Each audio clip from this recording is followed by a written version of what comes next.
Good morning to you all, and I'd like to welcome you back to Sonnet Institute of Technology. My name is Bruce Malaudzi, and I'm super excited to be your instructor. This is part 3 of 5 of the video series DNS. This topic is suitable to associate network engineers who are preparing for the CCNA routing and switching or the CompTIA N plus exam. This particular part of the video, I'd like to demonstrate on how to map IP address to hostname. Earlier on, I showed you on how, on a simple network, on how a user requested resources to an online Amazon store or Gmail.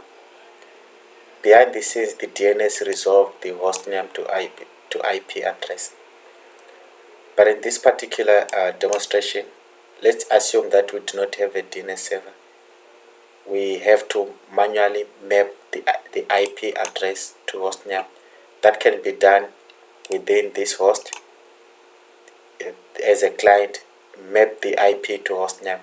So every time you type in the domain name such as amazon.com, this host knows which IP to point to. This is suitable for small networks, but for bigger networks, DNS comes to the rescue.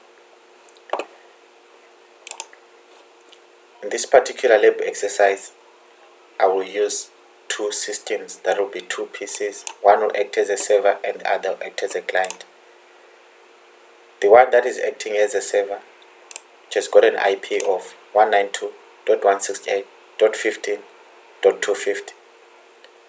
The second PC that is acting as a client has got an IP of 192.168.15.10.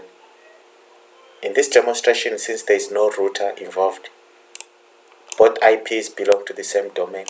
I'm using the /24.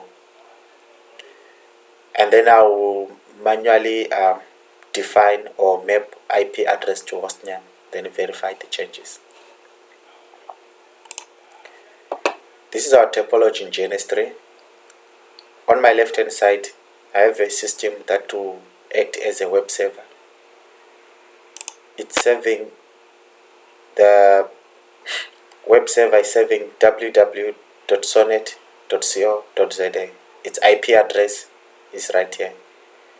Separating these two systems is a normal switch. And then on my right hand side, I have a second system acting as a client. Its IP address is 192.168.15.10. All I need to do, there's no DNS server involved here. All I need to do is to try from the client system, try to request web resources on the server. So I'll have to log into this system.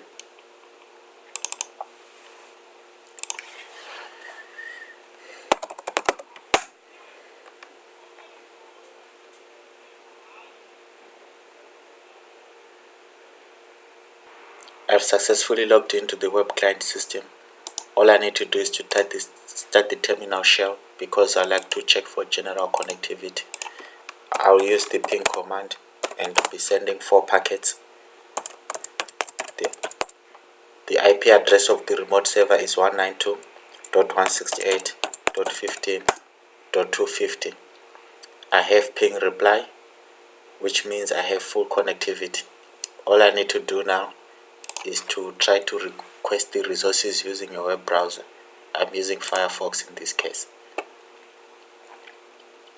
On the address bar, I can reach the web server using its IP address, which I know, that is 192.168.15.250.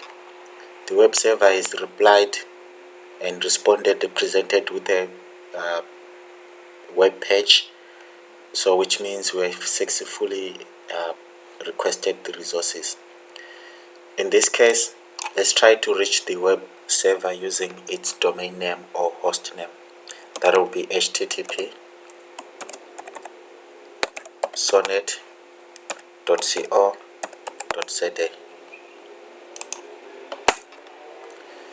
Server not found. Why is that so? It's because the web client couldn't resolve the IP address to sonnet.co.za. In this scenario, since we do not have a DNS server, we can manually map the IP address to sonnet.co.za. that can be done in the configuration files. Whether you are using Unix or Linux, Macintosh or Windows, that can be done. Manually mapping an IP address to domain name or host name is suitable for small networks. So let's do it. I'll minimize this window